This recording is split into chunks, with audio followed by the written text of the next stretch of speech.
Hi everyone, I'm BJ. I'm a genealogist here in Maine, and tonight I'm going to mostly talk about Ancestry's Pro Tools, but I had somebody ask me a question that I wanted to briefly take like 3.7 minutes to show you because it ties into the full text search idea I did last week, and I think it's worth doing. So let me um, share my screen.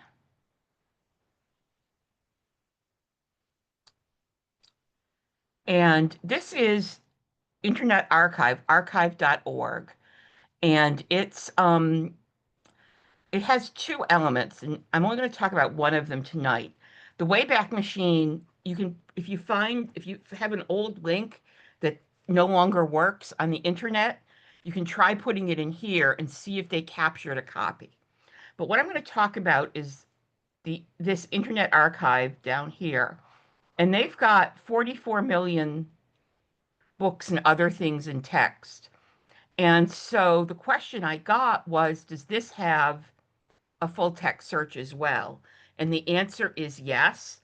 And so what I'm going to do here, notice when I click in the search bar, it brings this up.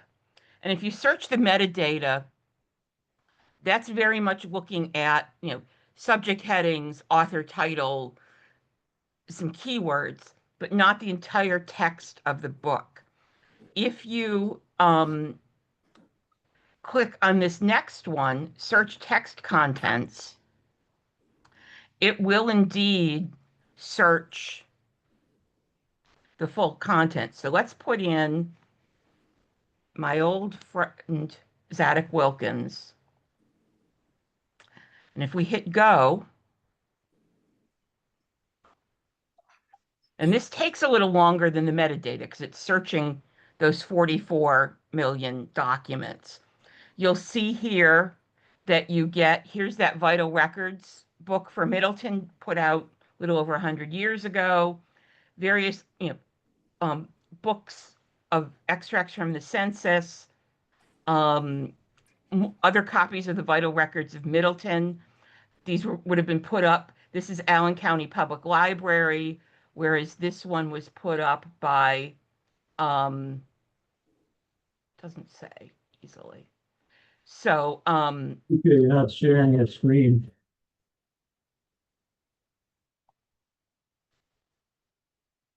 so you have those. And I'll show you one more example. We'll put in, again, as you've all seen me use before, Leroyd. And the problem with Leroyd is that Kipling used it for the name of a character. And so we've got almost 20,000 results. This is not perfect, but if I do Kipling with a minus sign in front of it, it gets rid of a lot of those. Not all of them. You can see there are still some, but we've gone down to 6,000 results. So yes, you can use Internet Archive for the full text, and you will get, as you saw with the Leroy, you will get, or with Zadok Wilkins, you'll get the Massachusetts Vital Records books, you'll get almost any genealogy that is out of copyright. So was published before the late 1920s here in the US. So I just wanted to point that out because it's a free resource. And you guys know me that free resources are um, one of my favorite things. So um,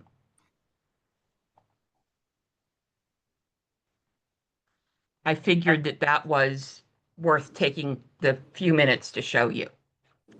Okay, so let's talk about what tonight's program is supposed to be about, which is, um, oh, and if you don't see the screen, the easiest thing is to try going out and coming back in. That solves a huge percentage of um, Zoom problems. So I see somebody in chat saying that they're not seeing it. So you can try that. Okay. So here we have Edward James Arthur. And there are a couple things we can do from his profile that are the Pro Tools. And one is to check for errors. And it's not really doing it that well for me. Um, and some other things you have here. Um, I have not used networks yet. This is a very new one. Um, once I put something together, I will show it to you guys. But it's things like you could put together in a network the people in a particular, who went to a particular school with your ancestor or other non-genetic networks of related people. Um, we'll get back to the DNA because I had to put that in a PowerPoint for privacy reasons. Smart filters where you can do some sorting on your tree. A tree mapper. Um, so we'll open that one up. And charts and reports, which we'll come back to. So this is supposedly mapping my tree. And as you can see, it's exactly about what you'd think for my tree. Cousins who are in Australia, second and third cousins, people in Scotland, Ireland, the United States, and Canada. And you can limit this to just marriages. You can do just direct line ancestors, and other things like that.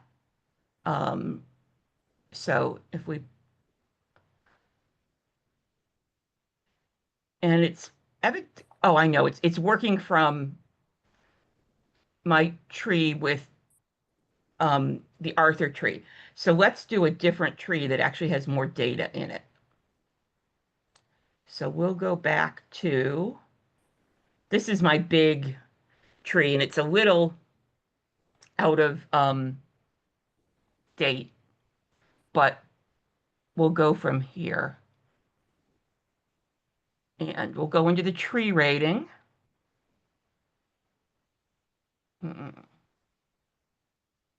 Events and places, marriages. All right, let's go back to Pro Tools and do this and see if it comes up now with, okay, this is better. No, it's still in the Arthur one.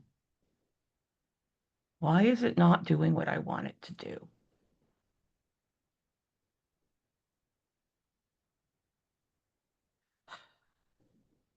Because, this is what life is like, right?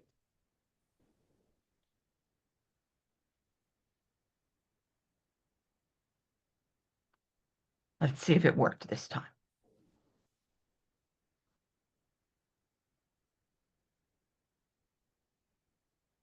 Nope. Oh, well. So for some reason, it's not letting me in that way. So let's look at this. We can here, and this is my, let's go here and do a fan chart and work down into, see, it's in this interesting thing where it's trying to tell me a potential person, and I'm not interested in that. So let's search by a name. And we'll choose my grandfather.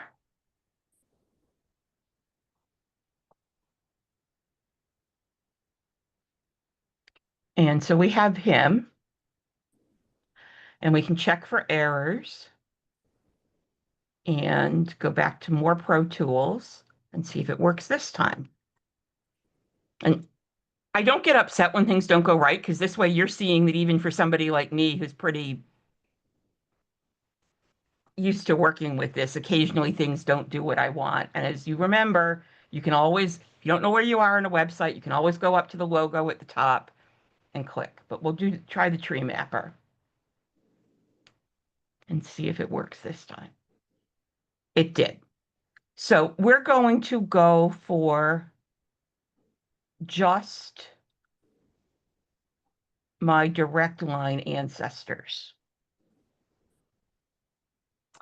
And then we're going to do just my mother's side of the family, which you probably couldn't see, but um, Scotland went from being very dark to very light when I cut out my father's side of the family. As did, if we take both of these off, you'll see Canada again without, Canada gets much darker. And if I just do my mother's side of the family, it gets much lighter. Um, so this is kind of neat. You can look for a specific name. You can add a range of dates. So, I could add, let's just look at 1800 to 1950. And you'll see, oops, I have a bad number there. With my mother's family, if we go down to, this is just my mother's family, um, there's almost nobody other than in the United States. Um, so that's one of the things you can do. Um, we can look at the tree rating, which again is looking at sources and other errors. And you can see I did not export a lot of the sources when I did this. Just partly because the file would get so big. Um, but we can look at possible duplicates. Um, as you can see, it's pretty, when you have a New England family with cousins named after grandparents, you have like these two Elizabeth Abbotts born a year apart, two Samuel Abbotts born a year apart. My guess is that they are both named for a grandparent. And so they're close enough that it's picking it up as a possible duplicate. Um, you know, Benjamin, look at, there are four Benjamin Allens, and I can tell you right now that they are indeed four different men. Um, and that the two Elizabeth Allens are indeed two different women. Um, but this can be a good tool to use occasionally. Um, One of the people who sometimes comes to these, David, talked about Family Tree Analyzer, which I like better. It's more flexible. On most of these things, and we'll see this when I get to the reports as well, what Ancestry does is minimal, but if you don't want one of the times that it's worth paying for this is if you want some reportability but don't want to do a um, a separate genealogy software. For example, if you have a Chromebook and can't use a lot of software, Chromebooks are basically just internet based apps. So that might be a case where you would want the Pro Tools to have some level of this, that you get better in a software program. Um, but so that's the sort of thing that you get out of this. Um, so let's go back here. So we did that. So I'm not going to look at Silas Merriam, and actually interested in his daughter. Um, I think she's my fourth great grandmother. Yes. And this is what I picked her because she and her husband had a bunch of kids. Um, and so let's go into the charts and reports for her. And as I said, I haven't done any networks yet. When I do that, I'll show that to you guys. And these are the types of reports you can do. The descendancy is this. It's just looking at very basic details of descendants. And Onontoffel is ancestors. And again, it's the same sort of thing as a descendancy. It's just born and died.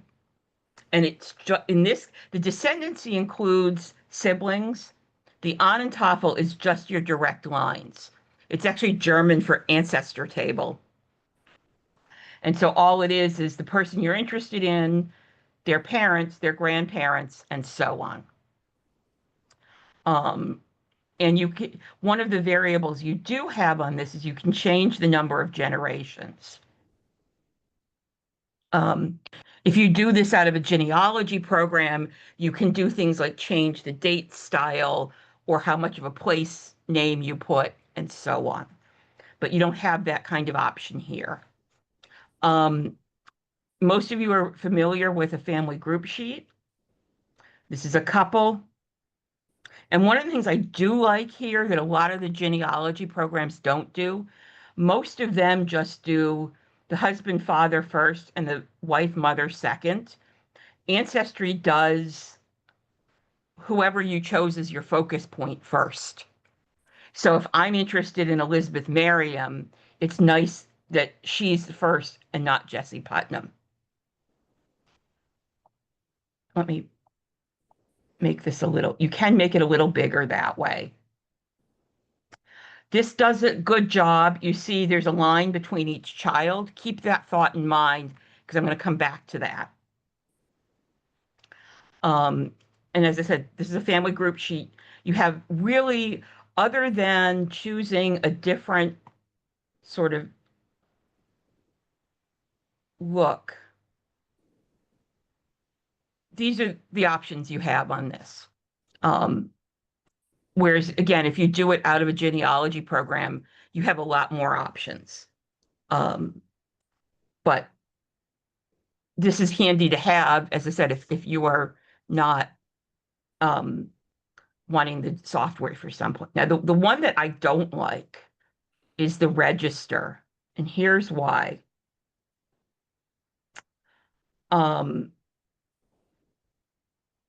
There's no indication that Catherine, Andrew, Elizabeth, and Francis Purley are four different people. There's no line between them. And you have to sort of see that it says that they were the children of, to realize, because then you get down here to Francis, and this paragraph is Francis, this paragraph is Francis, and then these are Francis's kids, and then you go back to Francis's siblings. And I have found that when you print this, it's, the different color for the link is different enough that you can almost see it here. But when you print this, with some printers at least, the color for the link isn't as distinct as it is on the computer screen. And so I find it a little difficult. When I've done it out of this, I admit, gone in and drawn lines between the kids so that I don't get confused as to which generation I'm working on. Because here you have, Francis is the son, and then you have his children, the grandchildren. So you want to make sure you know which generation you're in with that. And you can download this as a PDF, or you can print it, or you can send it by email to somebody. So that's what you get out of the reports for the Ancestry Pro Tools. And let's take a look. The Liberal is part of the coalition. His main co-sponsor is conservative Ted Roy. And we're going to look at Betsy Wilkins.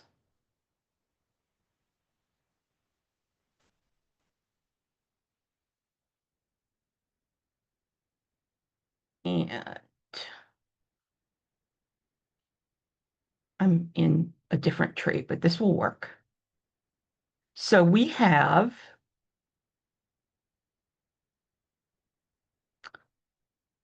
Asaph. Actually, this is not the tree I want. Sorry, got distracted by what I was in. So we're in my combined tree, and we want to go back to Elizabeth Merriam. So we can unclick this. Oops, how do I? Oh, tools. I want the list view, and I want Elizabeth Merriam again.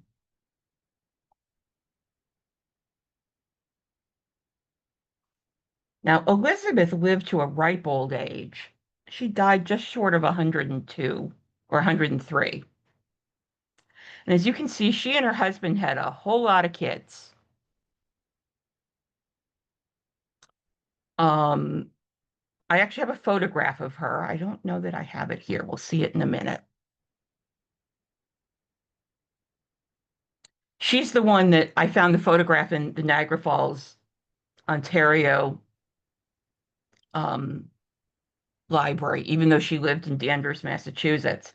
But notice her obituary gets picked up in St. Louis because she was almost 103. So what we're going to go do here is we're going to go to see her in the tree.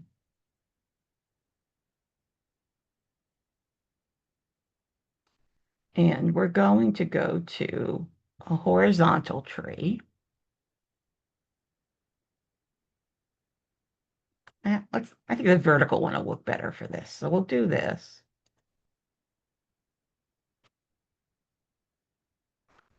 Now, so here we have Elizabeth Merriam. And one of the things we can do in the Pro Tools, oh, I guess we need to, some of these I don't use that often because they just have not, that's not her. It's weird. So let's just go back to her. I'm going to switch to a PowerPoint in a minute, and this will make sense what I'm trying to do. What you can do as a pro user, you can, under the DNA, well, we'll go to the PowerPoint at this point because Ancestry, I tried all of this yesterday, guys. You know that? I wanted to make sure that it would work for you. But you see what happens. So anyhow, we're going to go to the slideshow, and I'm going to share my screen again.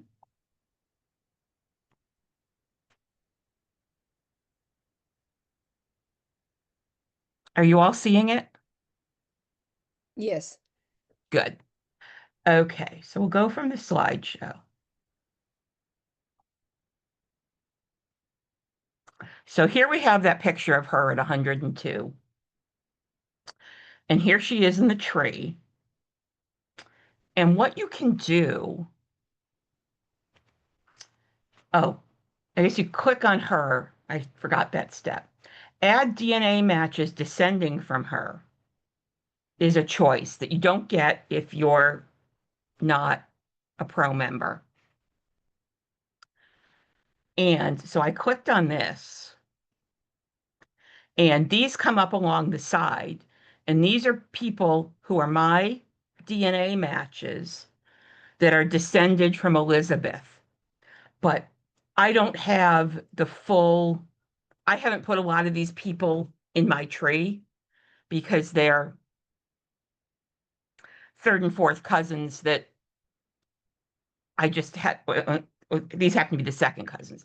I just haven't happened to put them in because they're living people, and it was easier to not put them in my ancestry tree than worry that the safeguards against living people's data wouldn't work because I put this particular tree up probably 7 or 8 years ago, and I do need to update it. It's one of my plans for this summer, um, because my software tree has those years of work.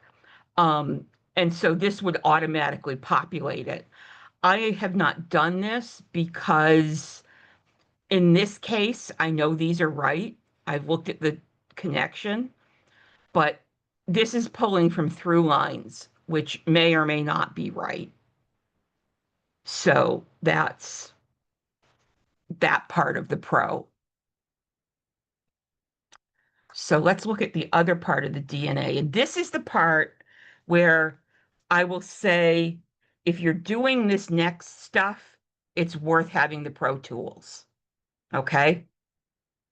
So here's the DNA front page. And the one that the Pro Tools really affects is under the matches, which you can see I've blurred out for privacy reasons. It doesn't really have much influence. There aren't lots of extra things on the regions and journeys or the traits that are going to be things that you're going to want Pro Tools for.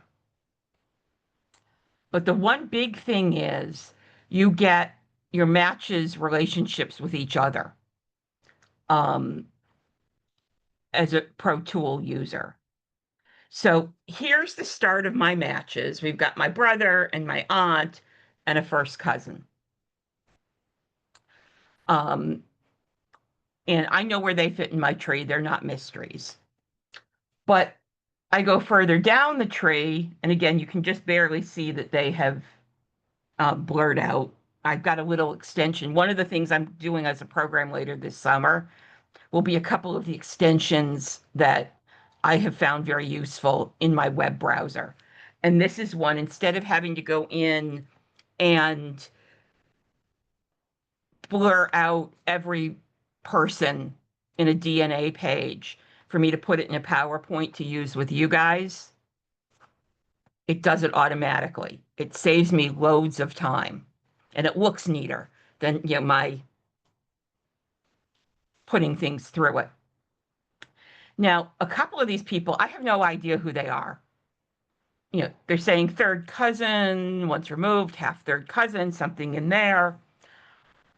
They don't have enough trees for me to figure out who they are.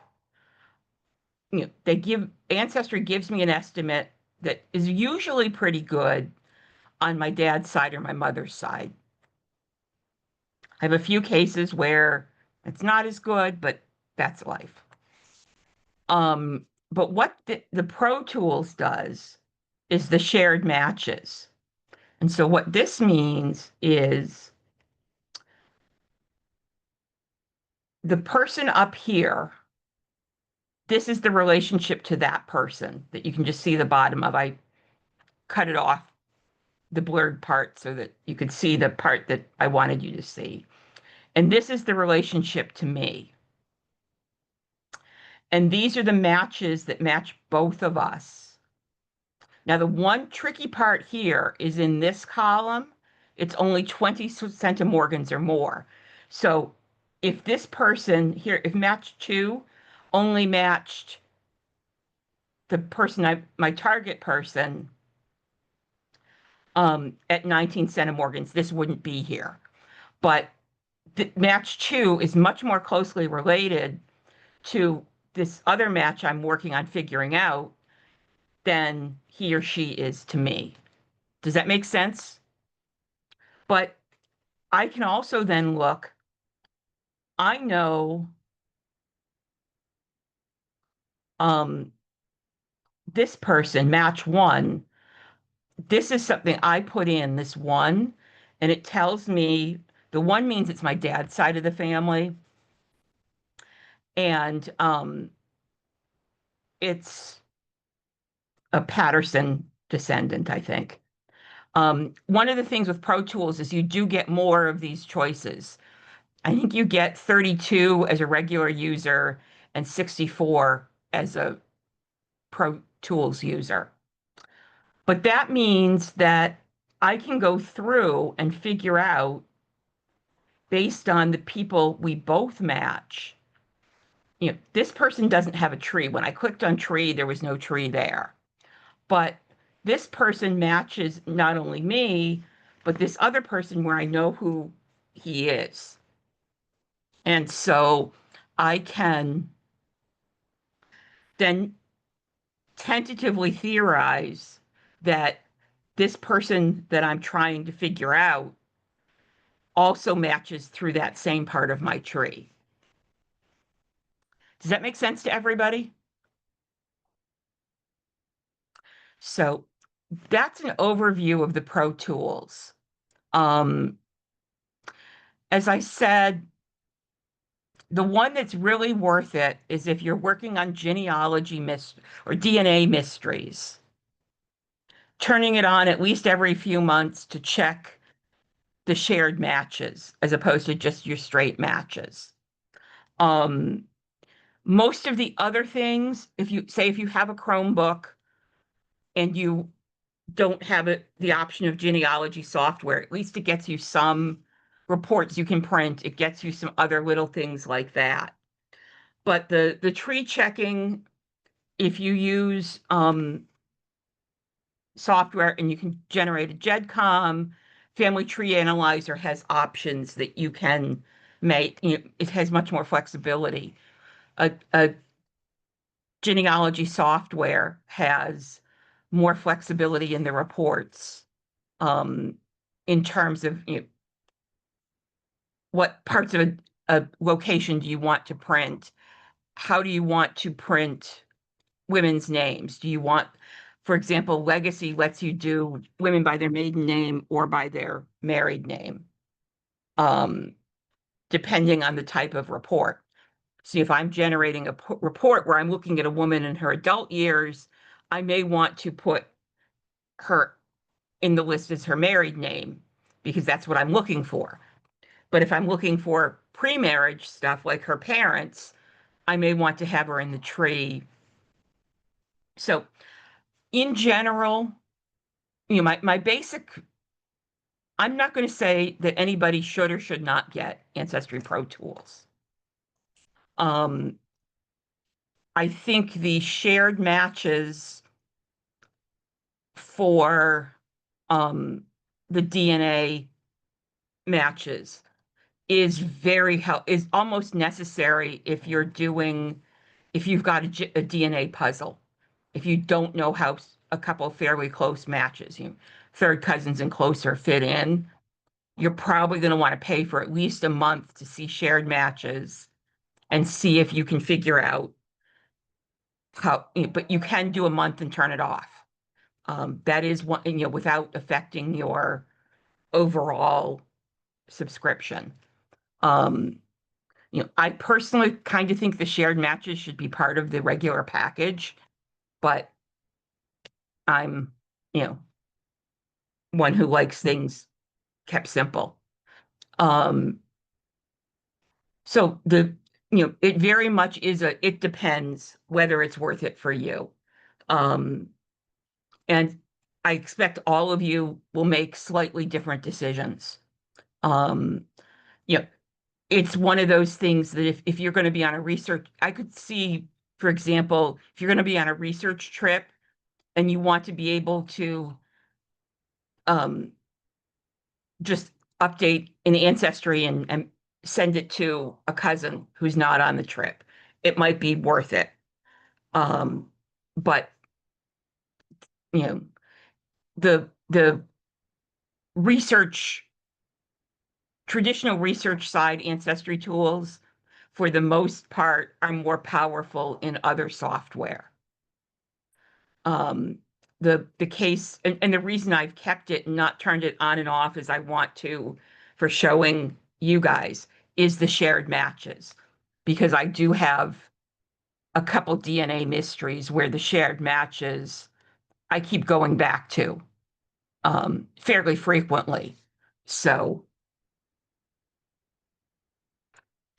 I've continued to pay for it. Um, does that make sense to everybody, sort of the range of what it does? If And that BJ, if a person's if you identify and you're doing the research like you showed, if the other person isn't paying for Pro Tool, do you still get access to that information? You do. Yes, Okay. because it's your shared matches. Okay. Um, so yeah, this is not one of those where you both have to have it. You get it based on your shared matches.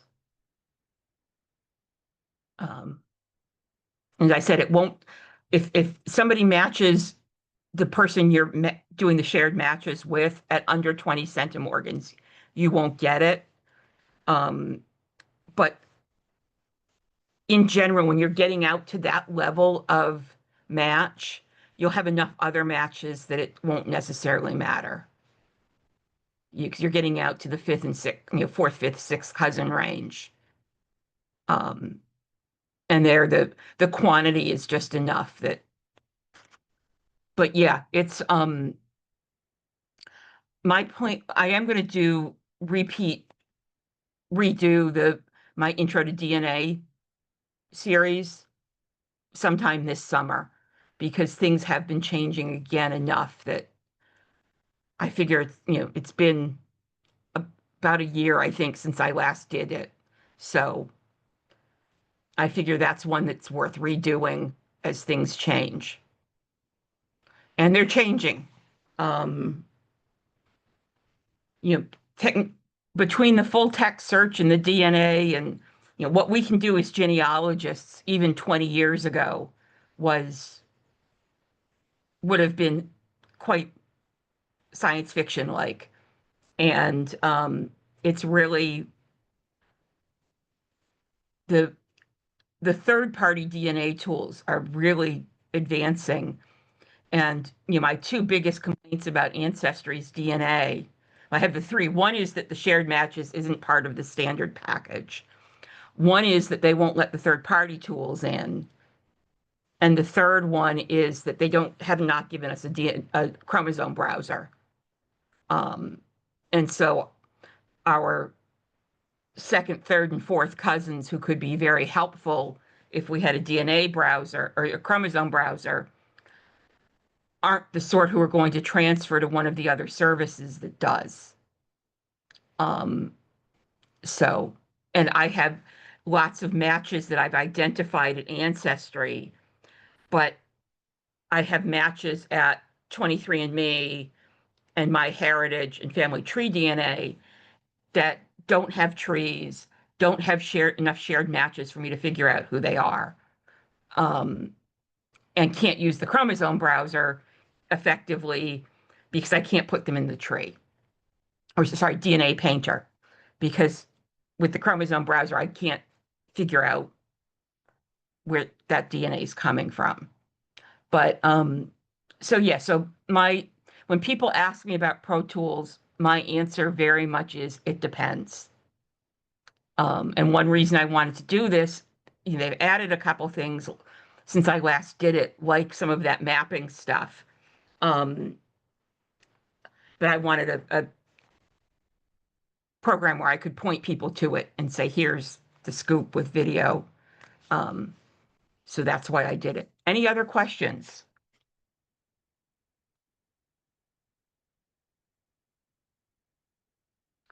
Okay, I will stop the recording.